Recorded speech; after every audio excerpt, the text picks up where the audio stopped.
Hola. Estoy con, sí, dos amigos. Qué bien. Sí. Gracias, señora. No, I'd never really told my story to people in a very extensive way. It's always been like a very short summary. Oh, I'm undocumented. Yes, I came here when I was 9, and I've lived here. I've done this, and that's about it. So I've never opened myself up. I'm a very closed person, and it takes a lot for people to get to know me. So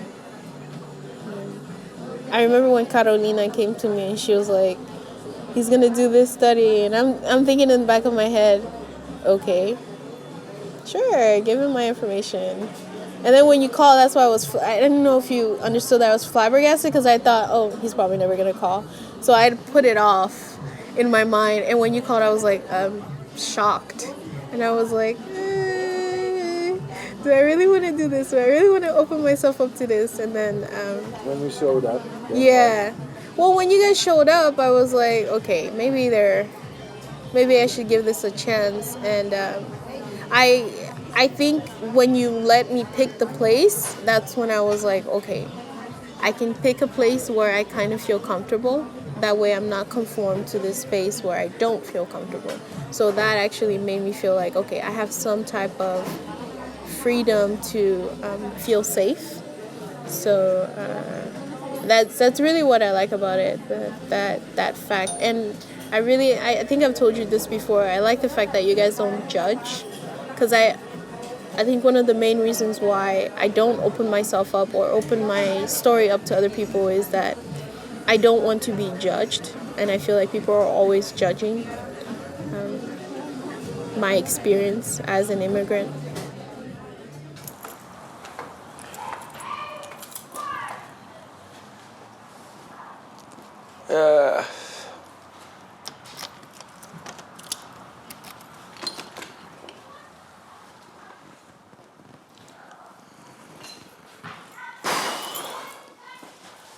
This is my house.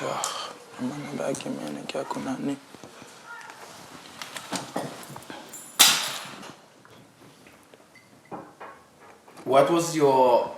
And did you want to come to Houston, or you didn't know that you were coming to Houston? Asema like ulikuwa unajua kama utakuja hapa Houston ungala kujuaka. Niliwatu kama mimi nakia Amerika, mimi sikujuaga ni wapi. She knew that she's coming to America, but she didn't know which place that she's going. What did she imagine about this city before she came here? Anza sema alikuwa nafikiria mgi Houston nene mbele ufike hapa. Bon, nilikuwa najua Amerika, mimi nafika kule nitakuwa na maisha mzuri sana kushindia ya refugee. Nilikuwa naona kama napata kwa maisha mzuri kushindia nilikuwa na refugee. Yeah, so she said that, that before she came here, so she had in her head that whenever she get here, she will have a better life. And does she?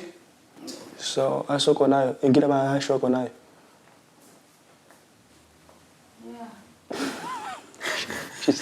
Maybe now. Mwambie kama kwa nilikuwa na kama ndakuwa na maisha ya difference kushindia nilikuwa na refugee. Mimi nasema mwambie vile. Yeah, she said that probably she knew that she would have a different life than what she been living in Africa. Yeah. And when she came here for her as a mother with 4 or 5 kids?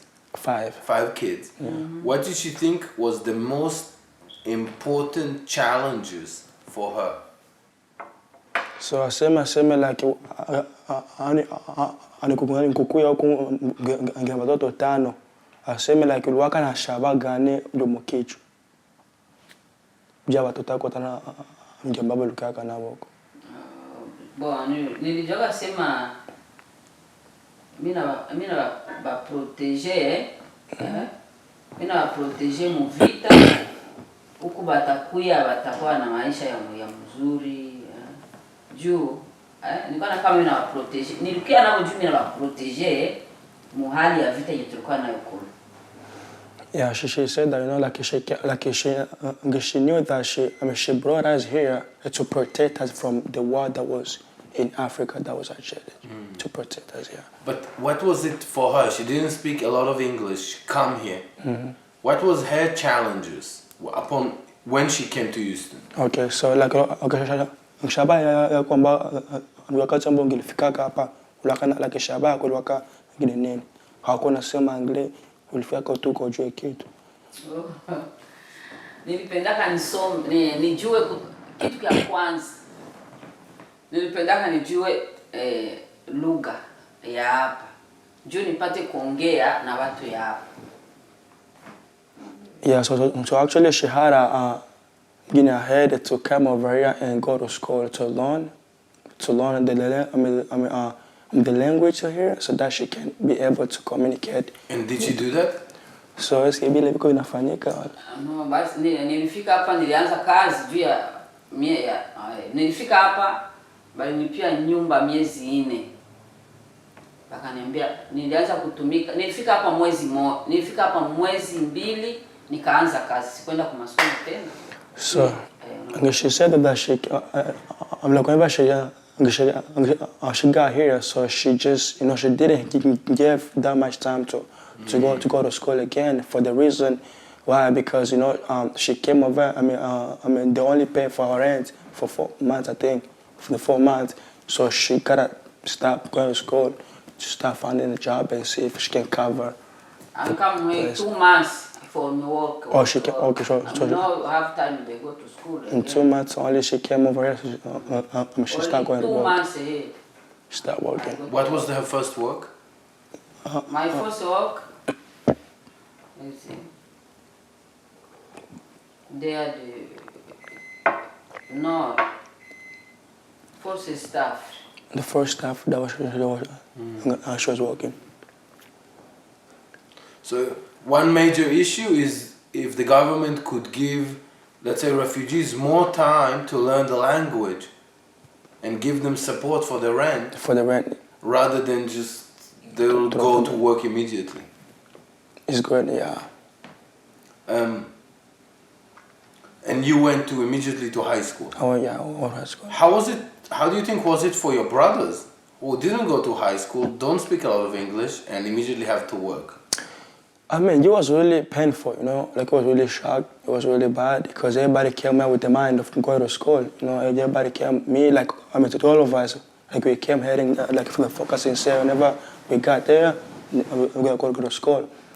So when we got here, then it was not that way, you know. So we found here, lives over here, we gotta work, you know, to survive, to provide for the rent. I mean, bills, you know. So they stopped going to school because that was the only way to provide for the, you know, for the family. But it was really bad. They felt so bad, you know, to find. I mean, because they were thinking, so we're gonna get there. Whenever we got there, it's gonna be good for us. We're gonna go to school and get our education. And how was it for you to see your brothers like that?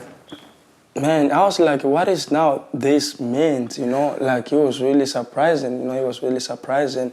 I was like, now we just came over here to, you know, to learn and to be better people in the future. But now, see, it's crazy. So it was really bad, and I mean, I didn't have nothing to do, so I just take it that way. But yeah, it was really painful. Yeah. So that's what I'm talking about. We have to see the reality, not what the others want us to see. Because, like, there's much important and much braver or clever than me, and they are still there. They are still there afraid. And I can see that on Facebook, they are always questioning, death is near, should I leave? Death is all around, should I change my place? Some people refuse. They only face the truth that they maybe die, and that's it. And the others said, no, I have to go out, but to where? And all the doors almost closed. So they have no place to go, only to face the death and fighting all the day. By fighting, I said being alive. Yes, like if you wake up in the morning, by preparing yourself, dressing up, and being happy and enjoying that simple thing, it's kind of fighting, because you know out of the door there is death waiting for you. There's people that might be kill you. There is explosion might happen any time, just like that. Like, I'll tell you something. 2 days ago, I was chatting on video with my aunt, and we were chatting as a video, and I was seeing her, and deep inside I said, she was going to the school asking about her children, and she said, okay, I gotta go right now, I'm gonna ask about them, how they are doing in school. So in myself, deep inside, I said, oh my God, she's moving. Maybe in any moment she's gonna be pieces on the street. Imagining that. But she still have the ability to go out, to help their children, to study, to educate them. And she was like crazy. One of her sons, he didn't bring good marks in the exam, and she was really sad. That's crazy, right? They are dying, but they are still trying to pretend that they are living life, because lives will never end. Although she tried to go out and travel from Iraq, but she has 4 children and she couldn't go anywhere. And she mentioned that if I'm gonna die, so I'm gonna die here, I guess, because no one wants us. And you hear, I guess, the refugees whom they are dying in the sea, when from Turkey to Greece. Not everyone able to do that. It's kind of like death everywhere. In the country, death. Over the sea, death. And they don't know what's next. So that's kind of war they are fighting in my country.